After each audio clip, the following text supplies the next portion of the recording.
ناظرین next episode میں جب مہک شمشیر گھر پر نہیں ہوتا ہے تو مہک ان کے والد سے ملنے ان کے گھر چلے جاتے ہیں اور وہاں جا کے ان کے والد سے ملتے ہیں اور ان کے والد صاحب پوچھتے ہیں کہ مہک تو خوش ہے یا نہیں ہے، تو مہک اپنے والد کو دلاسا دینے کے لیے ایسے ہی کہتے ہیں کہ میں بہت زیادہ خوش ہوں، کہتے ہیں کیونکہ ان کے والد کو دل کی بیماری ہے، تو میں ان کو دلاسا دینے کے لیے کہتی ہے کہ میں بہت زیادہ خوش ہوں۔ لیکن اتنے میں شمشیر آ جاتے ہیں اور وہ بہت زیادہ غصے میں ہوتے ہیں اور وہ چیختے ہوئے کہتے ہیں کہ میرے پوچھے بغیر تو نے ادھر آنے کی جرت کیسی کی، اور مہک کو گھسیٹتے ہوئے لے کے جاتے ہیں اور ان کے والد کو سارا ماجرا پتہ چل جاتے ہیں کہ مہک شادی کرنے کے بعد بھی ناخوش ہے۔ اور جب شمشیر مہک کو گھسیٹتے ہوئے ان کے گھر لے کے آتے ہیں تو ان کے والد گھر پہ ہوتے ہیں اور وہ دیکھ لیتے ہیں کہ شمشیر مہک کو گھسیٹتے ہوئے لے کے آئے ہیں، اور ان کے والد صاحب کہتے ہیں، بابا صاحب کہتے ہیں کہ اگر تم میرے بیٹے نہ ہوتے تو میں تجھے کب اس مہک کو نہ گھر سے کب کا نکال چکا ہوتا۔ دوسری طرف پولیس چھان بین کر رہی ہے کہ شیرو جس کو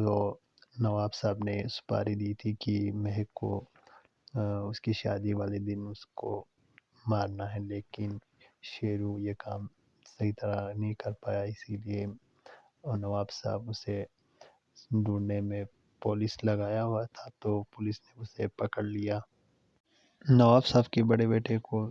سارا ماجرا پتہ نہیں ہوتا کہ نواب صاحب نے مہک کو شادی والے دن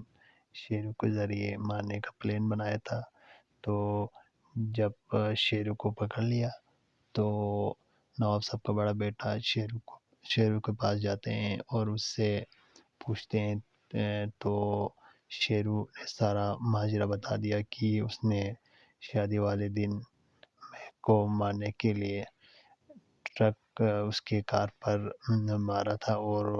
لیکن مہک بچ گئی اور وہ اب اس کی بیوی ہے، اس کی بھائی کی بیوی ہے۔ نیکسٹ ایپیسوڈ میں یہ بھی دکھایا گیا ہے کہ مہک کی چھوٹی بہن کو کالج سے آتے وقت کسی نے چھیڑا اور اس کے ساتھ زبردستی کرنے کی کوشش کی۔ جب شیرو شمشیر کا بھائی کو بتا رہے ہوتے ہیں کہ اس نے مہک کو مارنے کے لیے یہ سارا پلان کیا تھا اور اس میں اس کے والد نے